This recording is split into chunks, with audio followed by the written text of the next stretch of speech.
on a commencé à regarder qu'il y avait plus de condamnation pour nous. Au verset 1. Mais s'il n'y a plus de condamnation, ça veut dire que il y a eu un moment où il y en avait de condamnation. Et on va lire quelques textes ce matin qui parlent qu'on a déjà été condamnés. On a déjà été des gens condamnés. Qui veut lire le premier en haut? 1 Corinthiens 11, 32. Vas-y. Quand nous sommes jugés, nous sommes châtiés par le Seigneur afin que nous ne soyons pas condamnés avec le monde. Donc le monde est condamné. Le monde entier. Il n'y a pas juste quelques-uns, là. Il n'y a pas juste les gros méchants, il n'y a pas juste les hells là, qui sont condamnés. Tout le monde. Le monde était condamné. Même ceux que nous, on pense qu'ils ne sont pas. Le monde est condamné. Il dit, nous sommes, là, dans le Corinthiens, il parle des chrétiens, nous sommes châtiés par le Seigneur afin de ne pas être condamnés avec le monde. Ici, c'est l'Église comparée avec le monde. Tous ceux qui ne sont pas dans l'Église du Seigneur, la vraie Église, sont condamnés. Sont condamnés. Deuxième, 2 Thessaloniciens. Okay.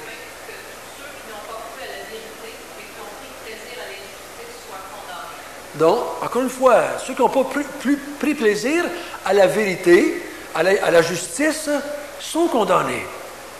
L'autre,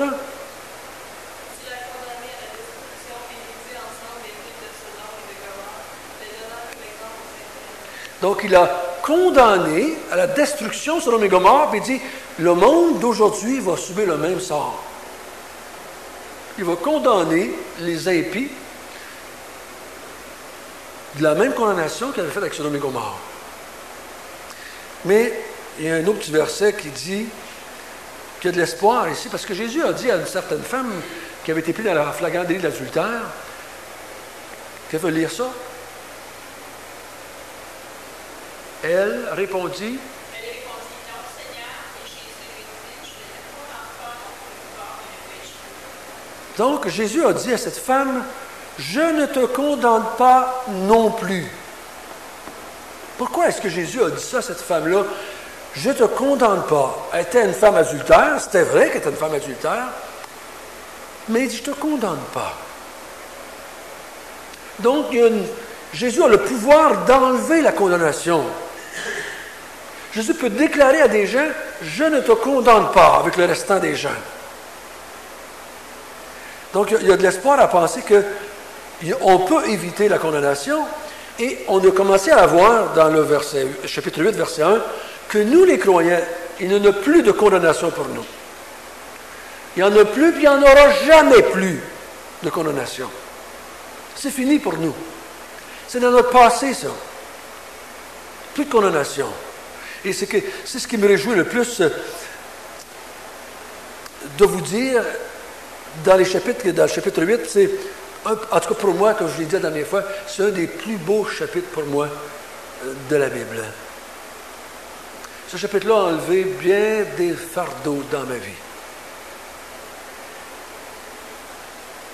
Jésus voyait, dans le chapitre 9 de Matthieu, il dit que Jésus était dans la foule, puis il a vu la foule, puis il dit que la foule était languissante et abattue. Parce que les pharisiens avaient mis de lourds fardeaux sur leur dos.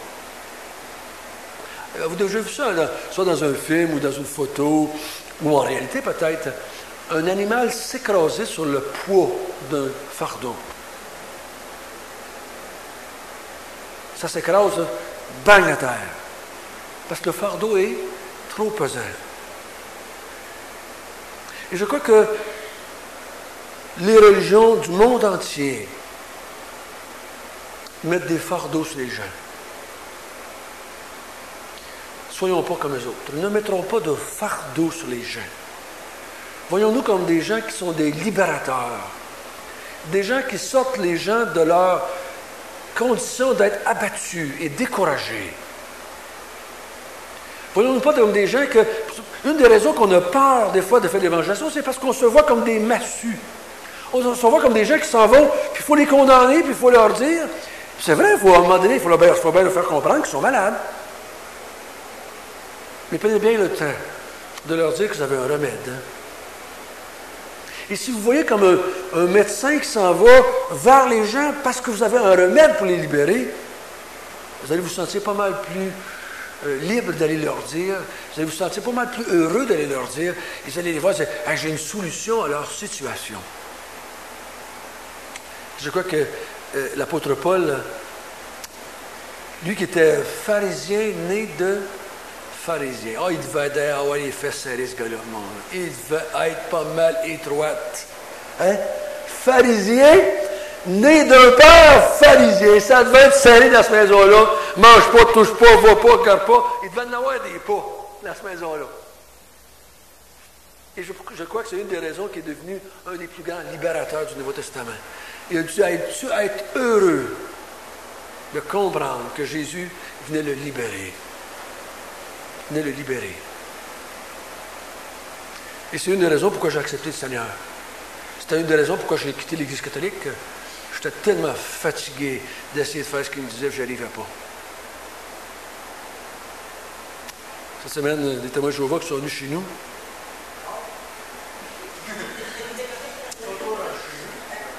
Ça me fait plaisir qu'ils reviennent. Ils doivent voir quelque chose.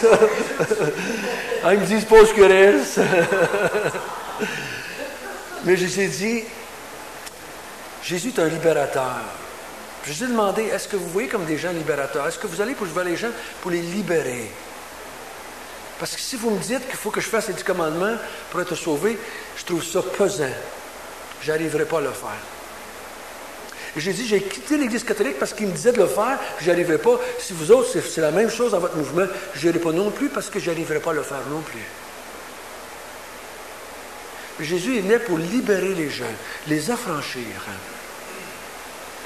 Et je crois que le Romains 8 est là pour ça aussi. La première chose qu'on a vue la semaine passée, il n'y a plus de condamnation pour ceux qui sont en Jésus-Christ parce que nous avons été affranchis de la loi du péché et de la mort. On était affranchis. Et je vous ai dit, vous avez quoi de collé dans le front? Vous avez un gros timbre de collé dans le front. Payé, c'est marqué payé, c'était affranchi. La lettre est affranchie. Le timbre est assez gros. Le montant payé était suffisant. Et la lettre, elle va se rendre, je vous garantis. Vous êtes des affranchis. Vous avez été affranchis du péché et de la mort. Pas par vos œuvres, pas par votre mouvement religieux, pas par vos efforts, mais, il nous est dit dans le texte, à cause que Jésus-Christ a pris une chair semblable à la nôtre, et lui, il a réglé l'histoire. Lui a pris tout ce que la loi nous condamnait, tout ce que le péché nous condamnait, la mort qu'on méritait, il l'a pris dans la chair, une chair semblable à la nôtre, puis je vais régler ça une fois pour toutes. Donc, il a payé pour nous affranchir. Deuxième chose qu'on a vue, il dit, nous sommes plus condamnés parce que nous affectionnons les choses de l'esprit. Nous affectionnons les choses de l'esprit.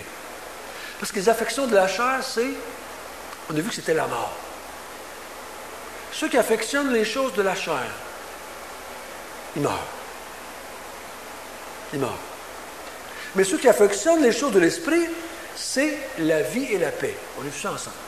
À cause qu'on affectionne les choses de l'esprit, nous avons la vie et la paix pour toujours. Donc on ne peut plus être condamné. Parce qu'on a la vie et la paix. Pourquoi? Parce qu'on affectionne les choses de l'esprit. Et on va toujours les affectionner. Pourquoi? Parce qu'on a l'Esprit de Dieu en nous.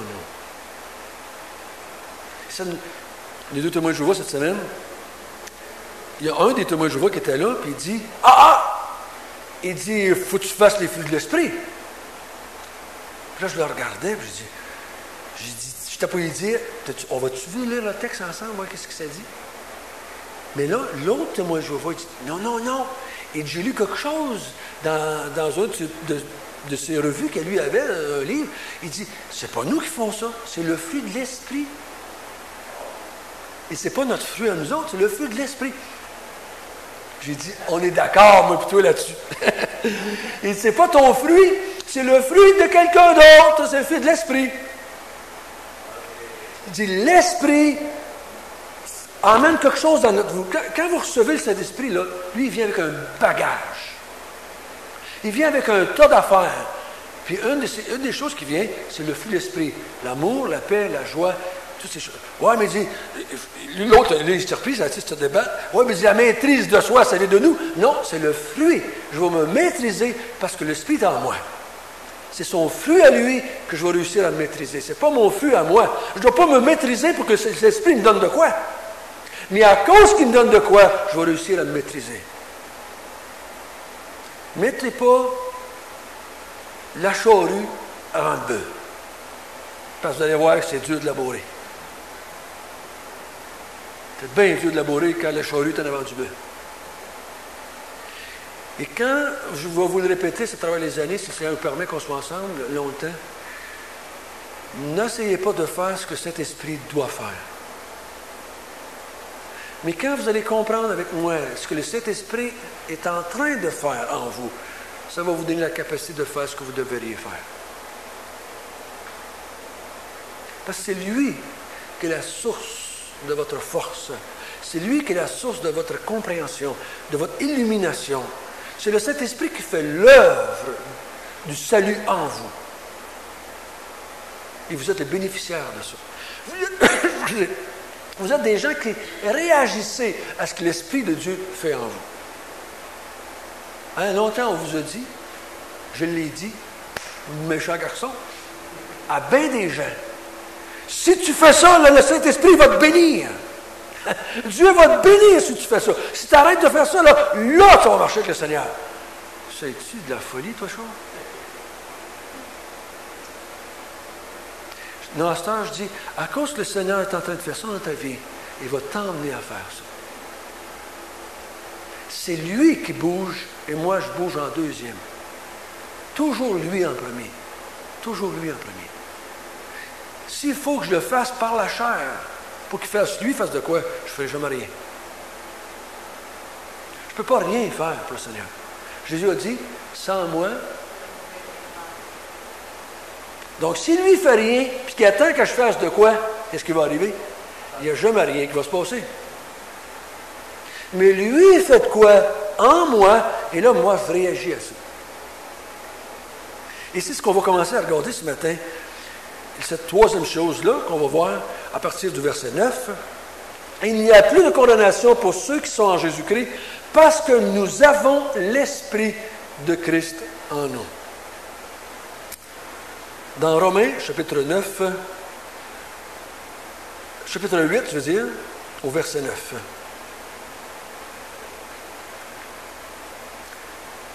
Qui veut lire? Si vous voulez, à partir du verset 9, puis on va descendre jusqu'un petit bout, jusqu'au verset 16. 9 à 16. Pour vous, vous ne vivez pas selon la chair, mais selon l'Esprit. Si du moins l'Esprit de Dieu habite en vous. Si quelqu'un n'a pas l'Esprit de Christ, il ne lui appartient pas. Et si Christ est en vous, le corps, il est vrai, est mort à cause du péché, mais l'Esprit est vie à cause de la justice. Et si l'Esprit de celui qui a ressuscité Jésus d'entre les morts habite en vous, celui qui a ressuscité Christ d'entre les morts rendra aussi la vie à vos corps mortels par son Esprit qui habite en vous. Ainsi donc, Père, nous ne sommes point redevables à la chair pour vivre selon la chair. Si vous vivez selon la chair, vous mourrez. Mais si par l'Esprit vous faites mourir les actions du corps, vous vivrez. Car tous ceux qui sont conduits par l'Esprit de Dieu sont fils de Dieu. Et vous n'avez point reçu un esprit de servitude pour être encore dans la crainte, mais vous avez reçu un esprit d'adoption par lequel nous crions Abba, Père. L'Esprit lui-même rend témoignage à notre esprit que nous sommes enfants de Dieu.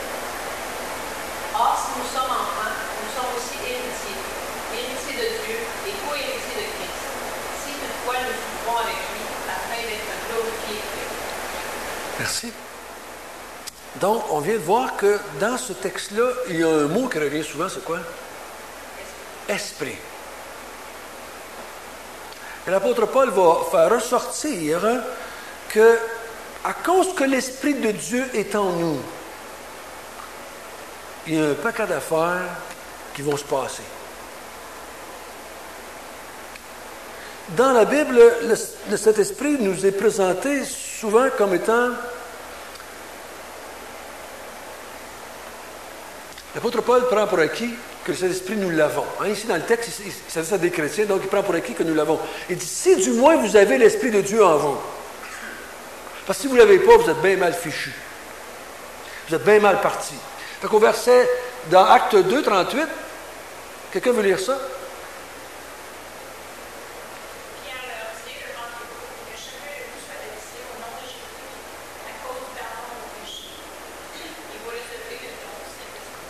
Donc, qu'est-ce qu'on doit faire pour avoir le don du Saint-Esprit ici? Se repentir et être baptisé au nom du Seigneur Jésus-Christ. Donc, il dit, ceux qui se sont repentis et qui ont été baptisés au nom du Seigneur Jésus-Christ, vous avez eu deux choses. Le pardon de vos péchés et vous avez reçu le don du Saint-Esprit. Donc, tous ceux qui se sont repentis et qui ont cru au Seigneur Jésus-Christ, qui ont été baptisés à son nom, ont le Saint-Esprit en nous autres. Donc, je prends pour acquis que vous l'avez ce matin. Si vous ne l'avez pas fait, ça, si vous n'êtes pas repenti et que vous n'avez pas été baptisé au nom du Seigneur Jésus-Christ, mais vous n'avez pas les deux choses, tout simplement. Vous n'avez pas eu le pardon de vos péchés et vous n'avez pas eu le Saint-Esprit non plus. Là, vous allez me poser la question, mais faut-tu être baptisé? Qu'est-ce que le texte dit? Il dit oui. Donc, si vous ne comprenez pas, venez me voir, je vais vous expliquer ça. Mais le texte dit bien ça ici, hein? Des fois, on dit, ah non, on n'a pas besoin d'être baptisé pour ça, mais le texte dit bien ça ici. Il faut essayer de comprendre qu'est-ce qu'il veut dire par ça. Parce que le baptême, c'est pas quelque chose de... En tout cas, il ne faudrait pas que je parte avec ça un matin, je ne finirai pas. En tout cas, si vous avez des questions, vous allez me voir. Pendant l'heure du lunch tout à l'heure, je vous répondrai à ça. Mais la Bible aussi, elle nous parle que le Saint-Esprit, c'est un sceau. Hein? Il nous a marqué, le Saint-Esprit. Qui veut lire 2 Corinthiens?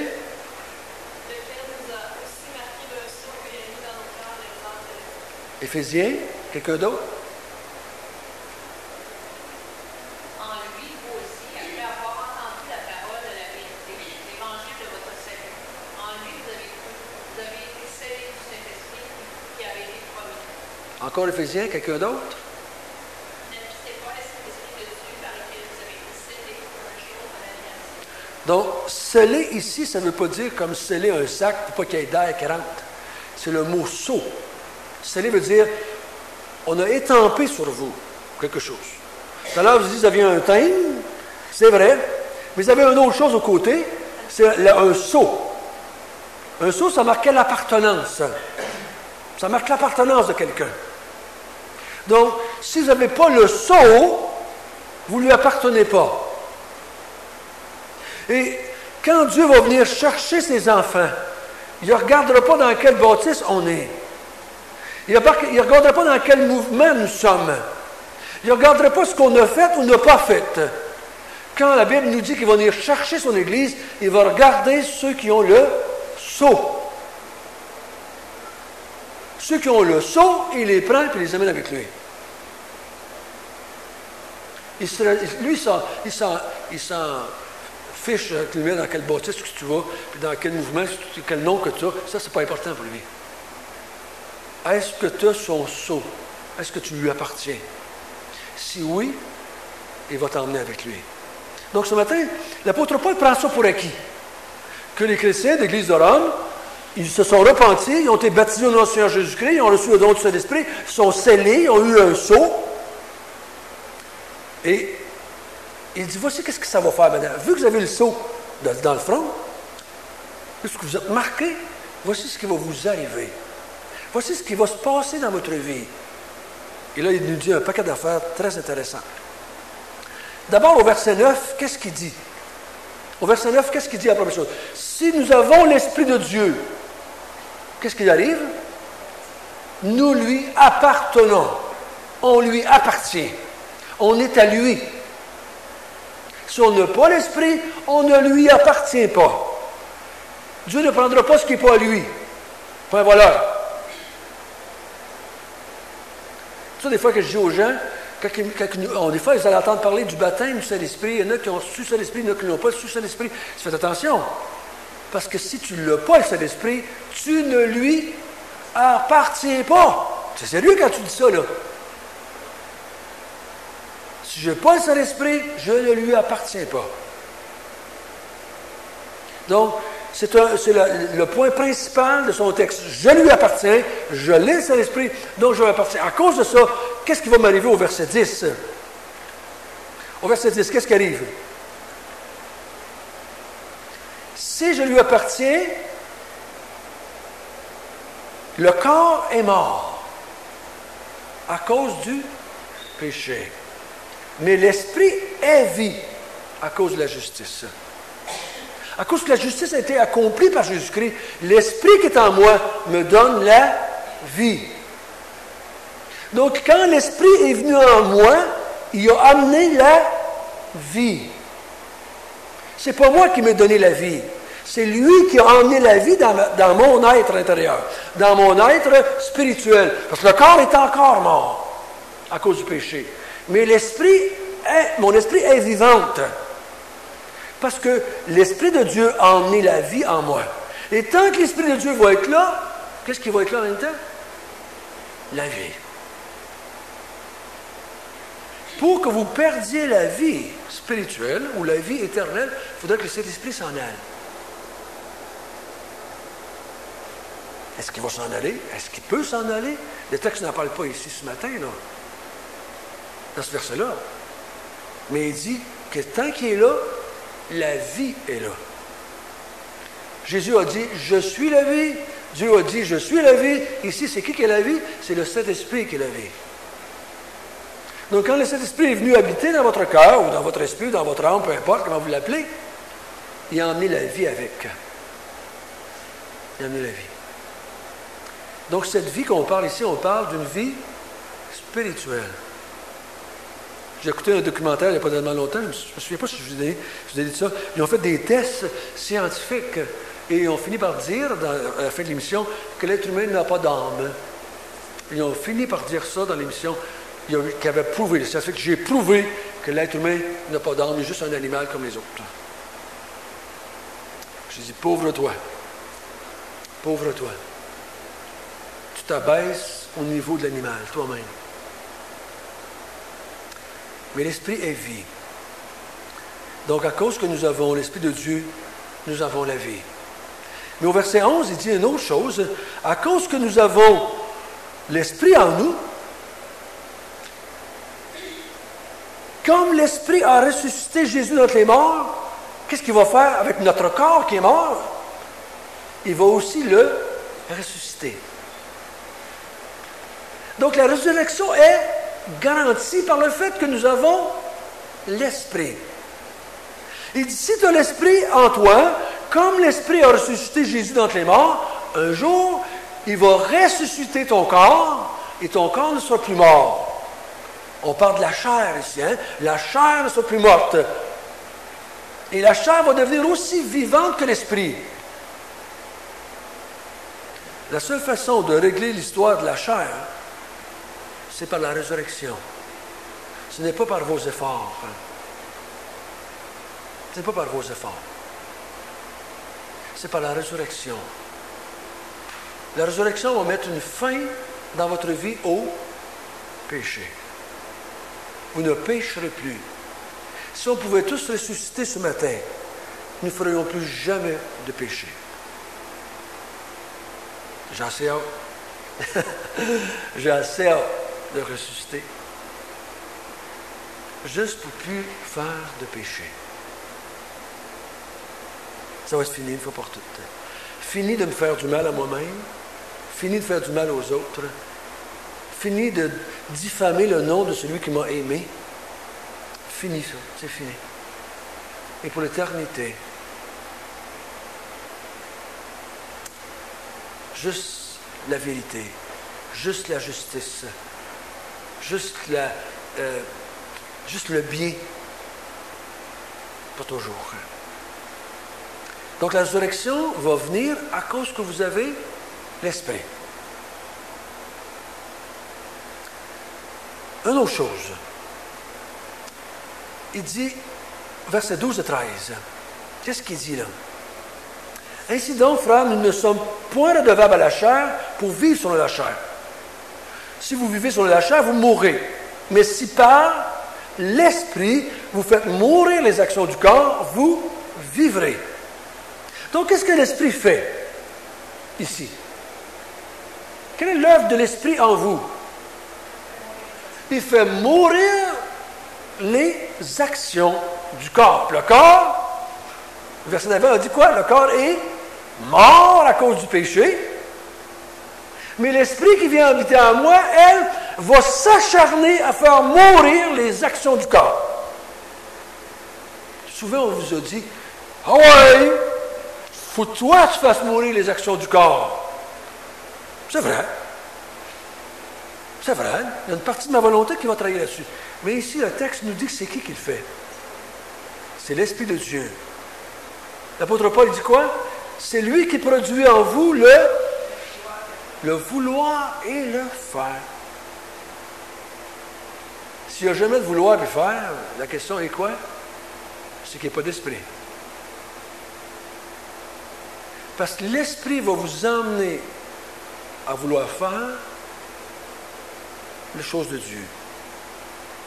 C'est l'Esprit Saint qui est en vous, qui est en moi, qui, dès que je me lève le matin, qui me pousse vers les choses de Dieu. Ce n'est pas moi.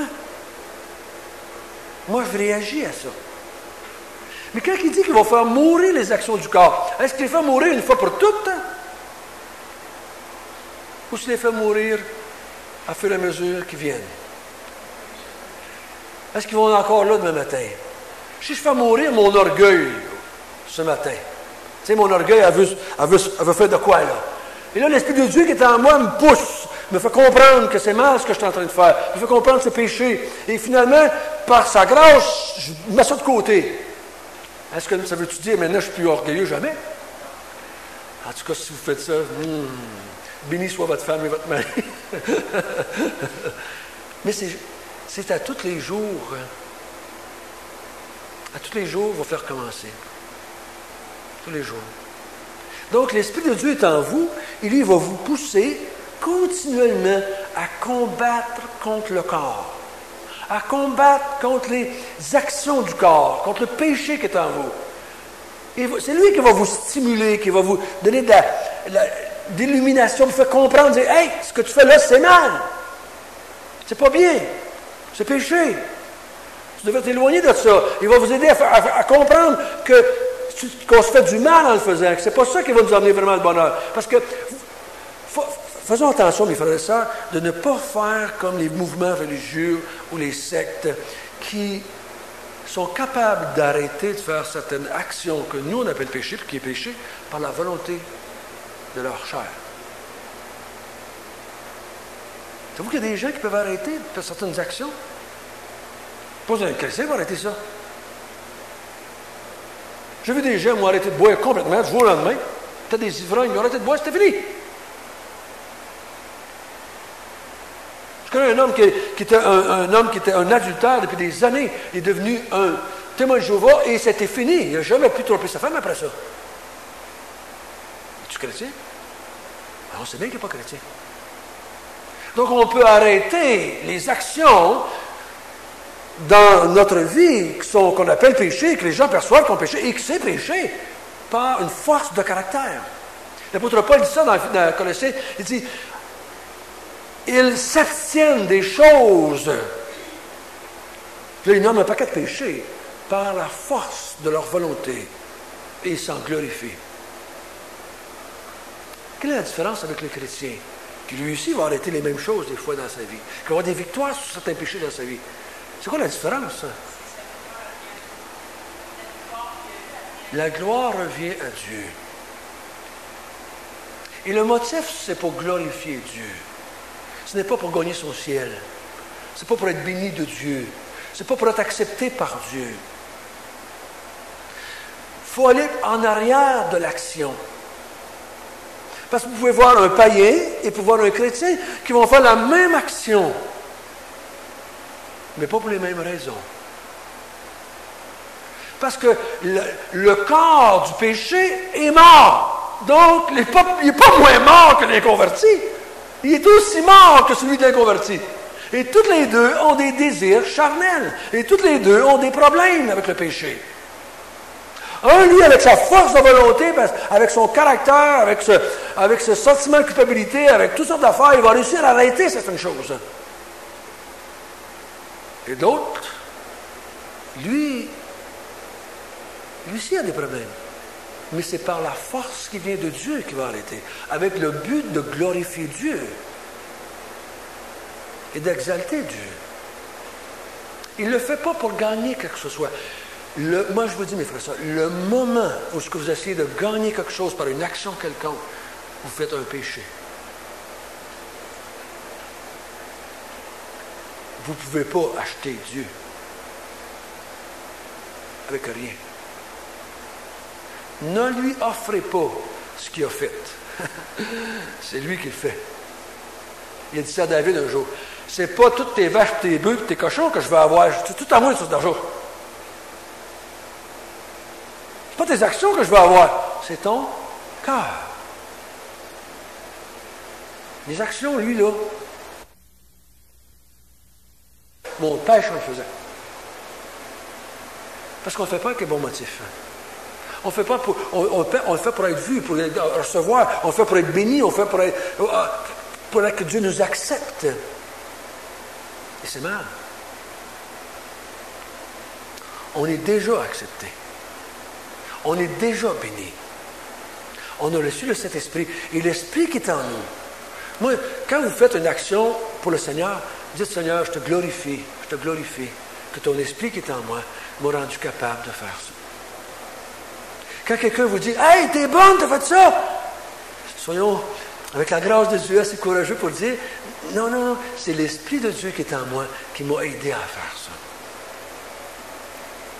Glorifions-le devant les gens. Donc, faisons mourir les actions du corps, pas à cause qu'on est capable, mais à cause que l'Esprit de Dieu qui est en nous, c'est lui qui va faire ça. C'est lui qui va vous pousser à faire ça. C'est lui qui va vous pousser à vouloir désirer ces choses-là. Deuxième chose, une autre chose au verset 14, deuxième, on est rendu à la quatrième, je pense, cinquième. Qu'est-ce qu'il dit au verset 14? Si on a l'Esprit de Dieu, on est... avant ça. Conduit par l'Esprit de Dieu, son Fils de Dieu. Ceux qui sont conduits, c'est lui qui nous conduit, c'est lui qui nous dirige, c'est lui qui nous mène dans notre vie. C'est lui l'apôtre, pas Matthieu, mais David le dit autrement. Ta parole est une lampe à mes pieds. La seule façon que Dieu peut vous conduire, c'est par la vérité. Méfiez-vous des événements alentour de vous.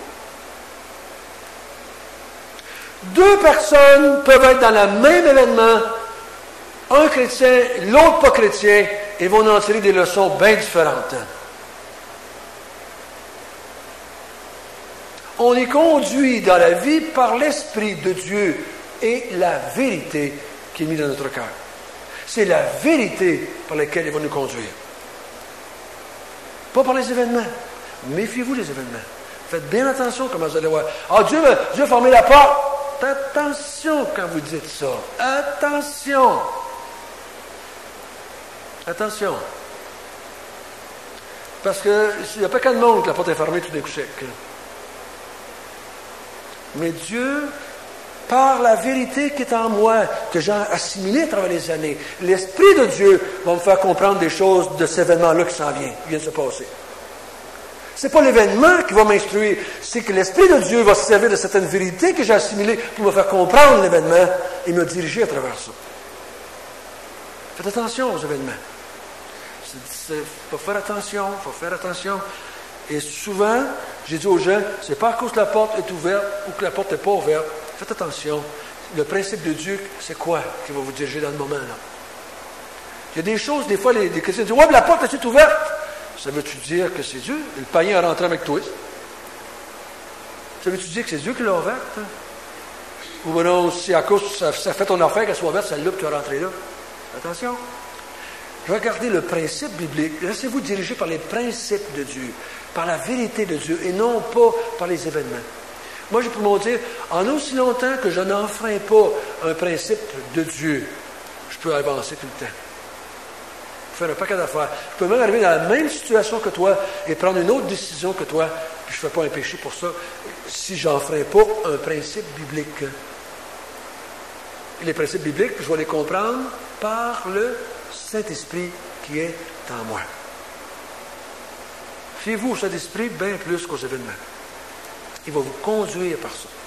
Il va vous conduire. Faites attention à tous ces hommes dans l'Ancien Testament, à tous ces hommes, même dans les Actes des Apôtres, dans les Évangiles, qui agissent par des événements. Rappelons-nous, la Pentecôte n'est pas arrivée souvent, et ils n'ont pas le Nouveau Testament décrit. Et donc Dieu les a dirigés d'une façon spéciale à ce moment-là. Mais après qu'on a reçu le Saint-Esprit et qu'on a la parole de Dieu dans nos mains, c'est comme ça qu'il nous dirige. Donc il nous conduit. Il nous conduit. Et quand vous voulez être conduit, allez voir dans la parole de Dieu. Si vous êtes des jeunes croyants et que vous ne connaissez pas toutes les Écritures, allez voir des plus vieux croyants. Ils sont loin d'être parfaits, mais ils en savent peut-être un petit peu plus que vous autres. Le nouveau croyant ne peut pas savoir plus que ce qu'il sait. Une fois, il y avait un jeune chrétien qui dit « Ah, moi j'ai le Saint-Esprit, donc je n'ai pas besoin d'être guidé par vous autres, les dirigeants, je n'ai pas besoin de ça. J'ai le Saint-Esprit, j'ai ma Bible, je n'ai assez. » J'ai dit « On fait ça un petit test? » Il dit « Qu'est-ce que c'est?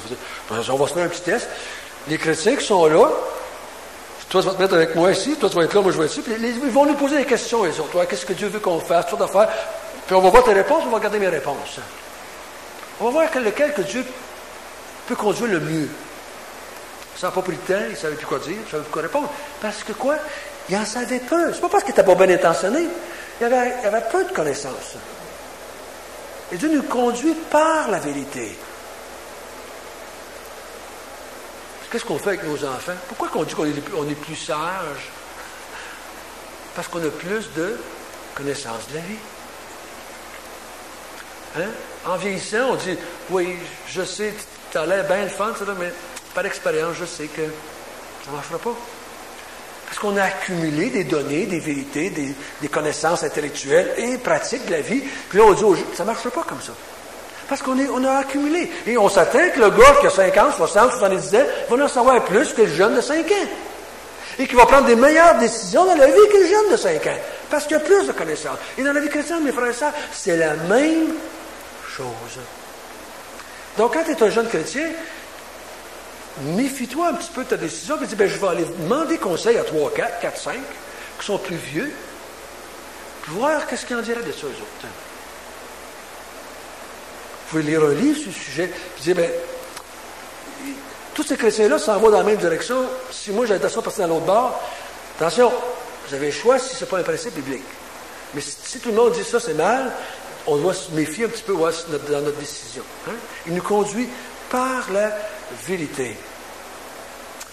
Ensuite, au verset 15 et 16, qu'est-ce qu'il nous dit? Si on a l'Esprit de Dieu, on est... Qu'est-ce qu'on est? Continuez à lire le verset, là, il nous dit quoi, là? Si on a l'Esprit de Dieu, comment est-ce qu'on peut appeler Dieu?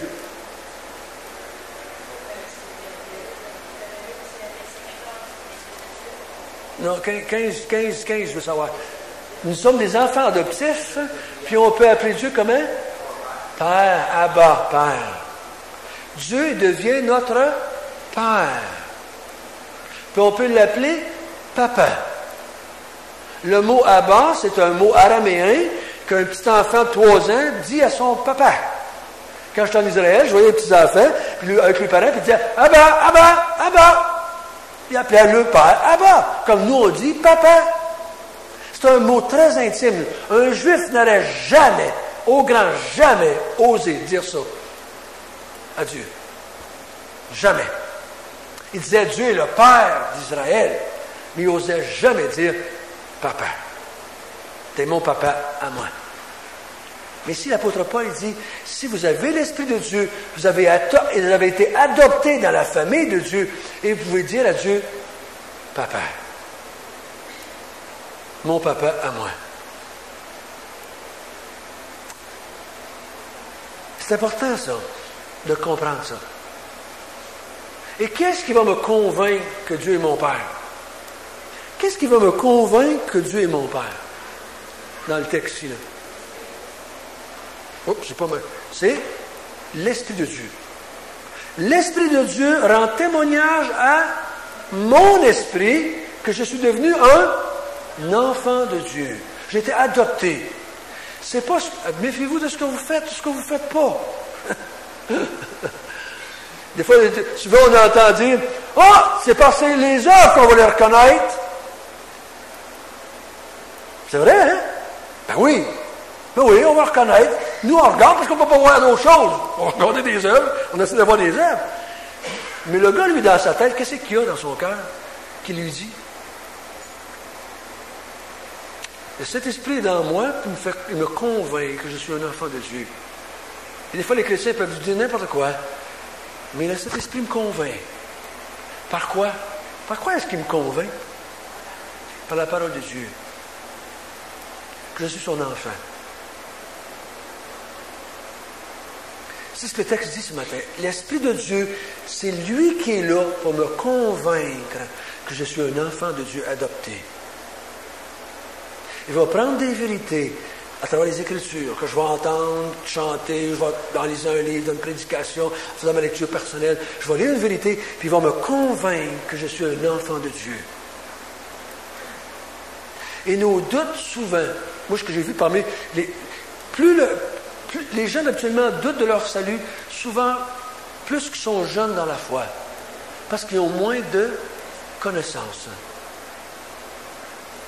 Et souvent, ce qui amène un doute dans la vie du chrétien, c'est un manque de connaissances. Il y a des chrétiens qui vont douter de leur salut, qui vont douter du salut des autres, parce qu'ils ont un manque de connaissances. Un manque de connaissances. Donc, est-ce qu'on peut résumer le fait d'avoir le Saint-Esprit en nous, il va nous convaincre qu'on est ses enfants. Au verset 17, il dit autre chose, on termine avec ça. Or, si nous sommes enfants, il y a deux sous-effets. Le Saint-Esprit fait de moi un enfant, je suis un enfant de Dieu, il me convainc que je suis un enfant de Dieu, et à cause que je suis son enfant, il y a deux choses là, qui vont arriver. Je vais être un héritier de Dieu, puis je vais être un co-héritier avec Christ. Je fais partie de la famille. Étant en faisant partie de la famille, donc je vais être héritier. J'hérite de quoi? Au verset 17, nous sommes aussi héritiers de Dieu et co-héritiers de Christ. Ah non, ils ne disent pas là. Ça arrête là. Ok, je pensais qu'ils disaient quelque chose, mais ils ne disent pas. Je vous encourage, frères et sœurs, si vous avez du temps, de prendre une concordance à un moment donné, puis de chercher le mot hérit, avec tous les sens, héritier, héritage, tous ces mots-là, puis de regarder de quoi vous héritez. Très intéressant. Ma femme, sa tante est morte il n'y a pas tellement longtemps, puis on t'a appelé toute la famille pour aller voir c'était quoi l'héritage, et pour la première fois, ils étaient tous là. Je ne sais pas pourquoi, mais un testament, ça a l'air d'attirer tout le monde. Tout le monde était rendu là pour voir c'est quoi je vais avoir comme héritage. Il y a une gang qui a été déçue, mais l'héritage, c'est quoi mon héritage du fait que je suis un enfant de Dieu? Le fait que Christ, vous en cherchez à regarder, qu'est-ce que Christ va hériter? Parce que vous allez hériter avec lui, vous êtes co-héritier avec Christ. Qu'est-ce que lui va hériter? Parce que vous allez hériter la même chose.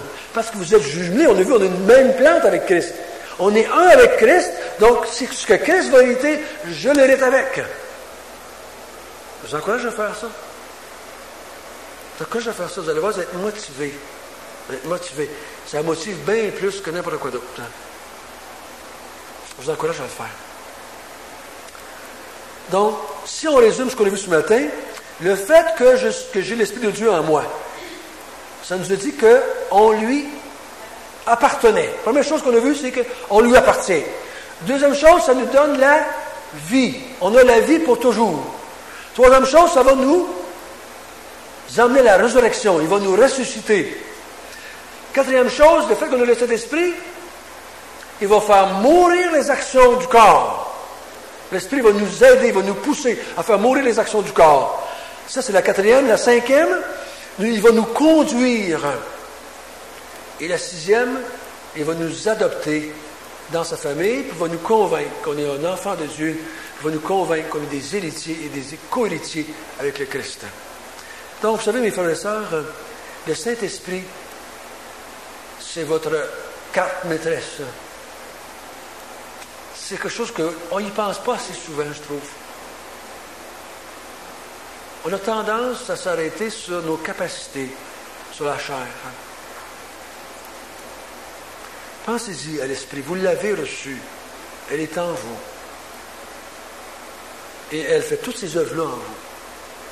Et je crois que n'oublions pas quand que nous prions, quand que nous allons vers Dieu, ne pas oublier ces choses-là. Que c'est lui qui fait l'ouvrage en nous et que nous, on bénéficie de cela. L'Esprit de Dieu est celui qui vous a fait naître de nouveau. C'est lui qui va vous sanctifier. Puis on va voir plus loin, c'est lui qui va vous glorifier, finalement. Prions ensemble. Notre Père du ciel, nous sommes heureux ce matin de savoir que nous sommes tes enfants. Nous avons été adoptés.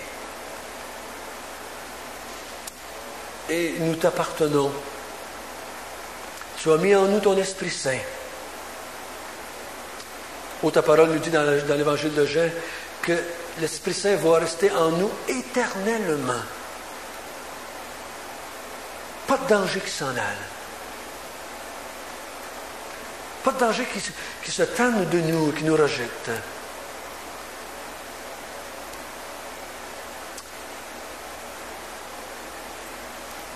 Seigneur, il est notre sceau.